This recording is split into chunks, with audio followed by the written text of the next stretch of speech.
तो दोस्तों, एक बार फिर से आप सभी का मेरे यूट्यूब चैनल मैथमेटिकल जर्नी पर बहुत बहुत स्वागत है। दोस्तों, आज हम लोग पढ़ने वाले हैं ऐसा प्रत्यावर्ती धारा परिपथ जिसके अंदर हम लोग एक संधारित्र को जोड़ेंगे जिसकी धारिता सी है। इसके पहले के वीडियोस में, इसके पहले की क्लास में हम लोगों ने पढ़ा था ऐसा प्रत्यावर्ती धारा परिपथ जिसके अंदर हम लोगों ने एक प्रतिरोध R को जोड़ा था और एक प्रेरक कुंडली L को जोड़ा था। तब धारा का क्या मान था और वोल्टता का क्या मान था, उसका फेजर आरेख कैसा था, किस प्रकार से क्वेश्चन को सॉल्व किया था, हमारा टारगेट क्या था, क्वेश्चन कैसा एग्जाम में पूछा जाता था, सब कुछ हम लोगों ने क्लियर किया था। इस वाली क्लास में, इस वीडियो में हम लोग देखेंगे कि जब हमारे पास एक प्रत्यावर्ती धारा परिपथ में संधारित्र सी को जोड़ेंगे, या देखिए यहां हम लोग क्या बोलते हैं, डायरेक्टली हम क्वेश्चन को ऐसा बोलते हैं सी परिपथ या संधारित्र सी को जोड़ते हैं, लेकिन सी उसकी धारिता होती है संधारित्र की, जिस भी संधारित्र को हम लोग यहां पर जोड़ते हैं।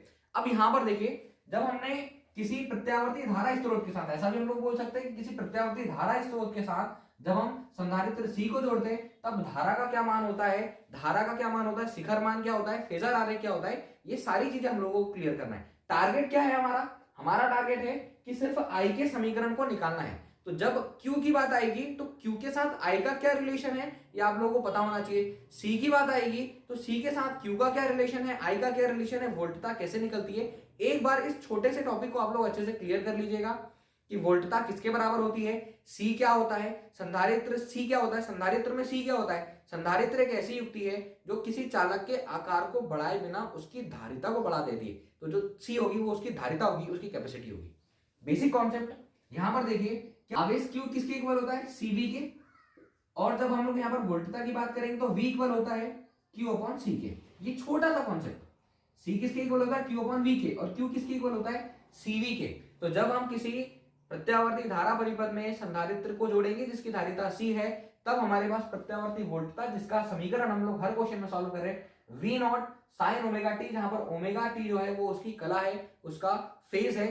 फेज डिफरेंस क्या होगा ये हम लोगों को यहां पर चेक करना है। तब किरचॉफ के नियम से, किरचॉफ के नियम से, तो किरचॉफ के नियम से वोल्टता वी का मान, वोल्टता वी का मान हम लोगों ने निकाला है किसके इक्वल, क्यू अपॉन सी के इक्वल वोल्टता वी का मान है। अब देखिए v किसके equal, V not sine omega T, v equal V not sine omega T equal Q upon C. दोस्तों यहां पर क्यू को रहने दीजिए, क्यू की वैल्यू निकालिए। क्यू की जो धारा है वो किसके इक्वल होती है, D Q upon D T के, मतलब आवेश का समय के साथ परिवर्तन धारा के इक्वल होता है। आवेश का समय के साथ परिवर्तन इक्वल धारा आई का मान होता है। ठीक है, तो यहां पर हम लोगों के पास किसकी वैल्यू आ गई, क्यू की वैल्यू आ गई, तो ये हो जाएगा C V not sine omega T. तो यहां से देखिए इक्वल क्यू, ये आ गया हमारे पास क्यू। चूंकि चूंकि जो धारा आई होती है वो किसके इक्वल होता है, D Q upon D T के इक्वल होता है। धारा आई का मान D Q upon D T, मतलब कि आवेश का समय के साथ परिवर्तन, आवेश का समय के साथ परिवर्तन एक अवकलन का हमारे पास एक इंपॉर्टेंट टॉपिक है मैथमेटिक्स का। तो उस टॉपिक को हम लोगों को यहाँ पर यूज करना है। देखिए आई इक्वल क्या हो जाएगा, डी क्यू के प्लेस पर हम लोग कितना रख देंगे, C V not sine omega T upon ये वाला हो जाएगा डी टी, जिसका अवकलन नहीं होता है, सारी चीजों को हम लोग यहां से बाहर कर देंगे, C V not D upon D T, और ये हो जाएगा साइन ओमेगा टी। अवकलन के कुछ बेसिक कॉन्सेप्ट को आप लोगों को समझना है। D by d x of sine x ये इक्वल होता है कॉस एक्स के, और D by d x of sine a x, मतलब कि इस एंगल ए के साथ अगर कोई एक और नंबर होगा तो उसका जब हम लोग को अवकलन करना पड़ेगा, कैसे हम लोग अवकलन करेंगे, ये इसका बेसिक कॉन्सेप्ट होता है। साइन एक्स का तो हो जाएगा कॉस ए एक्स, और इसके साथ जो नंबर है ये इधर सामने मल्टीप्लाई में आ जाएगा, तो d by d x of sine a x is equals to a cos a x. इतना आप लोगों को ध्यान में रखना है। अब देखिए I equal C V not D by D T of sine omega T, तो ये हो जाएगा हमारे पास I equal C V not D by D T of sine omega T, तो ये हो जाएगा कॉस ओमेगा टी, इसके साथ जो ओमेगा है वो आ जाएगा सामने, तो I equal C V naught omega cos omega T. अब दोस्तों देखिए इस वाले इक्वेशन को, इस समीकरण को आप लोगों को बहुत अच्छे से समझना है, क्योंकि जब हम लोग ग्राफ बनाएंगे तो हम लोग ग्राफ इस पर बनाएंगे।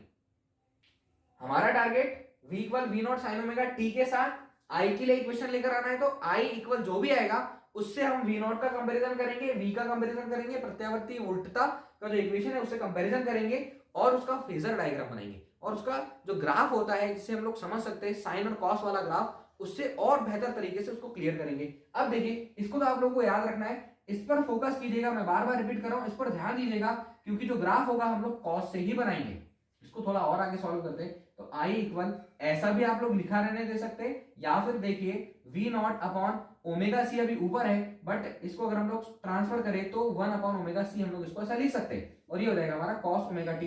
एक चीज और क्लियर कीजिए कि v equal V not sine omega T है और i equal I naught cos omega T है। ठीक है, आई नॉट अभी हम लोगों ने लिखा नहीं है, but V naught upon 1 upon omega C की जगह पर हम लोग आई नॉट लिखेंगे। कैसे, मैं आप लोगों को बता रहा हूं, कॉस ओमेगा टी, और इसका कंपैरिजन थोड़ा सा मुश्किल होगा, लेकिन हम कॉस ओमेगा टी को साइन में चेंज कर सकते हैं। फॉर्मूला चेक कीजिए, cos theta equal sine 90 minus theta, और cos theta equal sine 90 plus theta. आप लोगों ने सुना होगा मैथमेटिक्स का कॉन्सेप्ट, ध्यान से देखिएगा, एक्स, ये पूरा एक्स एक्सिस हमारा, ये हमारा वाई डेज होता है, बट मैं अभी वाई लिख रहा हूं पूरा। ये ऑल स्टूडेंट मतलब first quadrant, second quadrant, third quadrant, और ये वाला हो जाएगा हमारा fourth quadrant. All student take T, इसका मतलब सभी धनात्मक, और यहां पर साइन और कॉसेक ये धनात्मक, बाकी सारे ऋणात्मक। तो साइन 90 माइनस थीटा, ये 90 प्लस वाला थीटा, साइन 90 प्लस थीटा जिसमें 90 चेंज होता है, तो cos theta equal sine 90 plus theta, cos theta equal sine 90 plus theta. ये आप लोगों को यहां से याद रखना है। तो cos 90 plus sine 90 plus theta, sine 90 plus theta cos theta के इक्वल होता है। साइन 90 प्लस थीटा जो कि सेकंड क्वाड्रेंट में साइन आता है, तो sine 90 plus theta cos theta होता है। अब देखिए हम लोग क्या लिखेंगे, आई इक्वल ये वाला हम यहाँ पर लिख सकते हैं, तो V naught upon 1 upon omega C, और कॉस ओमेगा टी की जगह पर साइन 90 प्लस थीटा, मतलब यहाँ पर ओमेगा टी है। अब मैं ओमेगा टी को पहले लिखकर पाई बाय 2 को बाद में लिख देता हूं, तो I equal V naught upon 1 upon omega C sine omega T plus pi by 2।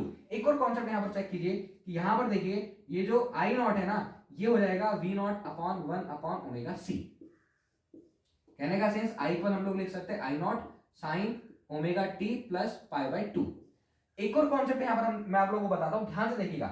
जब हम किसी प्रत्यावर्ती धारा परिपथ में हम लोगों ने जब प्रतिरोध R को जोड़ा था, तो ओम का नियम या किरचॉफ के नियम से V इज इक्वल्स टू क्या हुआ था, आई आर, और V upon I is equals to R, मतलब कि वोल्टता और धारा के अनुपात को हम लोग R बोलते हैं, प्रतिरोध R। अब छोटा सा कॉन्सेप्ट सुनिए, जब किसी प्रत्यावर्ती धारा परिपथ में जब प्रतिरोध R लगा होगा, तो उस प्रतिरोध R को हम लोग R बोलेंगे। जब किसी प्रत्यावर्ती धारा परिपथ में R की जगह पर प्रेरकत्व L लगा होगा, तो हम उसी प्रतिरोध को प्रतिघात बोलेंगे, और जब किसी प्रत्यावर्ती धारा परिपथ में प्रेरकत्व L की जगह पर C लगा होगा, तब भी हम उसको प्रतिघात ही बोलेंगे। और इसको हम लोग किससे डिनोट करेंगे, इसको हम लोग डिनोट करेंगे XC से। तो हम लोगों ने इसकी जगह पर देखिए, इसकी जगह पर आई नॉट लिखा है, तो अब आई नॉट अपॉन वी नॉट ये हो जाएगा आई नॉट अपॉन वी नॉट, या देखिए इसको इधर ट्रांसफर कर दीजिए, इसको इधर ट्रांसफर कर दीजिए, तो ये हो जाएगा 1 upon omega C equal V naught upon I naught, और इस V naught upon I naught को हम लोग डिनोट करेंगे एक्स सी से, और एक्स सी इज इक्वल हो जाएगा हमारे पास 1 अपॉन ओमेगा सी। तो ये आप लोग याद रखिएगा, एक्स सी इक्वल हो जाएगा 1 अपॉन ओमेगा सी। दोस्तों एक और चीज कंप्लीट कीजिए, यहाँ से हम लोगों ने v equal V not sine omega T निकाला, और i equal I naught sine omega T plus pi by 2 निकाला। दोनों को देखने से क्या पता चल रहा है, दोनों इक्वेशन को देखने से पता चल रहा है, दोनों इक्वेशन को देखने से पता चल रहा है कि धारा I का मान कला कोण में पाई बाय 2 अग्रगामी है, और वोल्टता V का मान धारा I से कला कोण में 90 डिग्री पश्चिगामी है, 90 डिग्री पश्चिगामी है। तो अब हम लोगों को फेजर आरेख बनाना है और इसका ग्राफ बनाना है, जो कि हम इन दोनों इक्वेशन से समझेंगे। तो बाकी मैं सारा रफ कराऊं, फटाफट से इतना आप लोग लिख लीजिए ताकि आप लोगों को कॉन्सेप्ट अच्छे से क्लियर हो जाए। इसके बाद हम लोगों को फेजर आरेख बनाना है, इन दोनों इक्वेशन से फेजर आरेख बनाना है। बट चेक कर लीजिए, omega T plus pi by 2 और यहाँ पर खाली ओमेगा टी, दोनों में आप लोगों ने साइन लेकर आए, तो v equal V not sine omega T, I equal I naught sine omega T plus pi by 2। इसका मतलब धारा I वोल्टता V से कला कोण में 90 डिग्री अग्रगामी है, और वोल्टता V धारा I से कला कोण में 90 डिग्री पश्चिगामी है। तो इसके जब हम लोग ग्राफ बनाएंगे, फेजर आरेख बनाएंगे, तो उससे मैं और अच्छे से आप लोगों को क्लियर कर दूंगा।